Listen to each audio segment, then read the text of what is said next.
اللہ اللہ اللہ اللہ اللہ۔ السلام علیکم ورحمۃ اللہ وبرکاتہ۔ امید کرتا ہوں کہ آپ تمام حضرات خیریت سے ہوں گے۔ آپ کا استقبال ہے ہمارے یوٹیوب چینل قرآن سیکھوں میں۔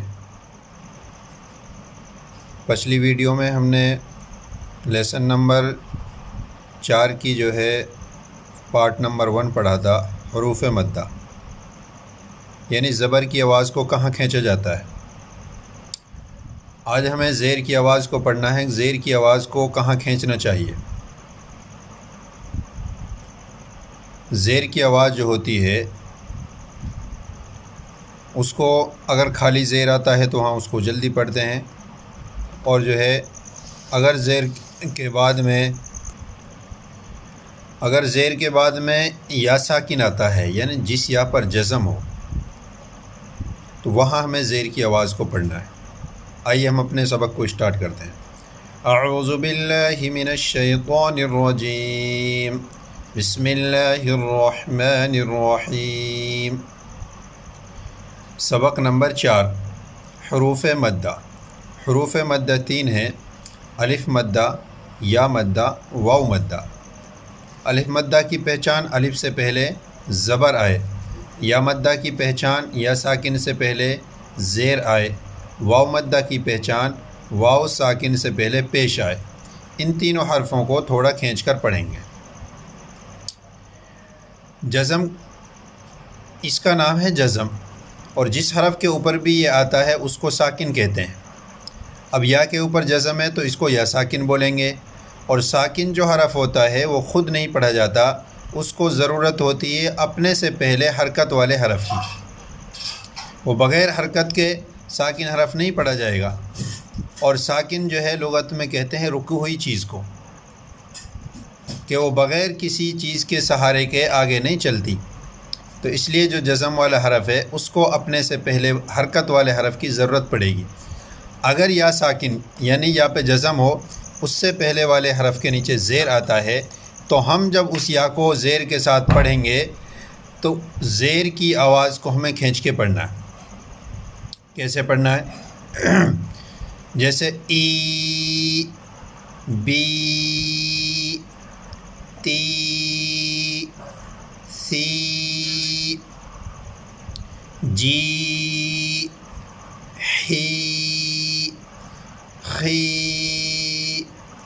دی، ذی، ری، زی، سی، شی، سی،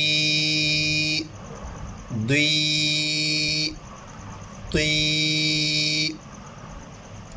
ضی، عی، غی، فی، قی، کی، لی، می،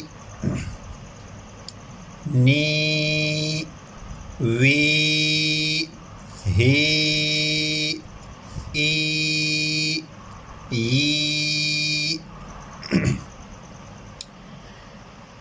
تو یہاں ہمیں زیر کی آواز کو ہم نے کھینچ کے پڑھا ہے۔ آواز وہی ہے جیسے ہم نے سبق نمبر 3 کے پارٹ نمبر 2 میں پڑھا تھا، ای، یہ زیر کی آواز ہے۔ اگر اس زیر والے حرف کے سامنے یا ساکن آتا ہے تو اسی ای کی آواز کو تھوڑا کھینچنا، ای، اس طریقے سے۔ اس کی ہجا کرنے کی ضرورت پڑے تو ہمیں ہجا کیسے کرنا ہے؟ حمزہ یا زیر ای، با یا زیر بی، تا یا زیر تی، سا یا زیر سی۔ پہلے دونوں حرفوں کا نام بولنا ہے، پہلے حرکت والے حرف کا نام بولنا ہے، پھر جزم والے حرف کا نام بولنا ہے، پھر حرکت کا نام بولنا ہے۔ جیم یا زیر جی، یا زیر حی، خا یا زیر خی، دال یا زیر دی۔ اسی طریقے سے ہمیں سارے حروفوں کی ہجا کرنا۔ اگر اس کی اجرا کی ضرورت پڑے تو بولنا یا ساکن سے پہلے زیر ہے، یا مدہ ہوگا، یا ساکن سے پہلے زیر ہے اس لیے یا مدہ ہوگا، یا مدہ کو تھوڑا کھینچ کر پڑھیں گے۔ ہر حرف میں ہمیں یہی اجرا کرنا اور بعد میں یہی پڑھنا ہے۔ اسی آواز کو ہمیں خاص طور سے دھیان رکھنا ہے کیونکہ ہمیں قرآن میں اسی آواز کی ضرورت پڑے گی۔ اب ہم مشق کرتے ہیں کیونکہ یہاں بہت سارے یہاں تو سنگل حروف ہیں، یہاں بہت سارے حروف ایک دوسرے سے ملے ہوئے ہیں، تو ان کو کیسے پڑھنا ہے؟ اگر ہمارے یہ اوپر سے سمجھ میں آ گیا کہ زیر کی آواز کو کہاں کھینچنا ہے تو انشاءاللہ ہم کہیں بھی جو ہے جھجکیں گے نہیں، فوراً ہمیں پہچان میں آ جائے گا کہ ہمیں کس حرکت کو کیسے پڑھنا ہے، کس کو کھینچنا ہے، کس کو جلدی پڑھنا ہے۔ دی نی، یہاں ہمیں دونوں حرکت والے حرفوں کو کھینچ کے پڑھ رہے ہیں کیونکہ دال کے بعد بھی یا پہ جزم ہے اور نون کے بعد بھی یا پر جزم ہے، اور ان دونوں حرفوں کے نیچے زیر کی حرکت ہے۔ اور ہم نے بھی قاعدہ پڑھا تھا اگر یا ساکن یعنی یا پہ جزم ہو اس سے پہلے والے حرف کے نیچے زیر ہو تو وہاں ہمیں زیر کی آواز کو کھینچ کے پڑھنا ہے، تو اسی طریقے سے ہمیں یہاں بھی کھینچ کے پڑھنا ہے۔ دی نی، دی نی، فی ہی، یہاں ہمیں ہا کو جلدی پڑھ رہے ہیں کیونکہ ہا پہ حرکت تو زیر ہے لیکن سامنے یا پہ جزم نہیں ہے، یا ہے ہی نہیں، اس لیے ہا کی حرکت کو جلدی پڑھ رہے ہیں۔ اری، اری نی، اری نی، کتا، کتابی، کتابی، یہاں ہم زبر کی آواز کو بھی کھینچ کے پڑھ رہے ہیں اور ادھر زیر کی آواز کو بھی کھینچ کے پڑھ رہے ہیں۔ کیونکہ یہاں زبر والے حرف کے سامنے الف ہے اور یہاں زیر والے حرف کے سامنے یا پہ جزم ہے، اور ان دونوں کا قاعدہ ہم نے پڑھا ہے۔ اجیب، یواری، مفاتیح، رازقین،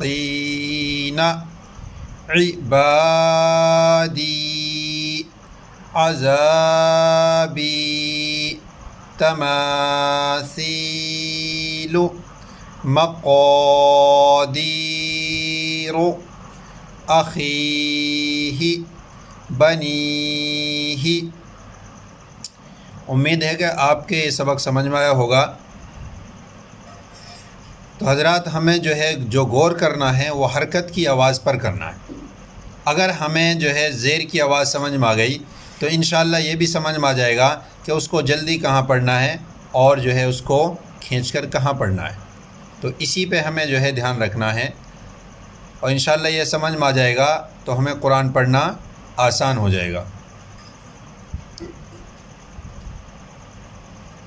تمام حضرات سے گزارش یہ بھی ہے کہ ہمیں آپ کمنٹ کے ذریعے سے اپنی رائے بھی دے سکتے ہیں کہ کیا چیز ہمارے سمجھ میں نہیں آ رہی یا ہمارے جو ہے پڑھانا سمجھ میں نہیں آ رہا، تو انشاءاللہ ہم جو ہے دوسرا طریقہ بھی اپنا سکتے ہیں۔ اگر آپ کے یہ طریقہ سمجھ میں نہیں آئے گا تو کمنٹ میں آپ ہمارے لیے اپنی رائے ضرور دیں، اور نیکی کا کام سمجھ کر اس ویڈیو کو دوسروں تک شیئر ضرور کیجئے تاکہ دوسرے ساتھی بھی اس سے فائدہ حاصل کر سکیں۔ السلام علیکم۔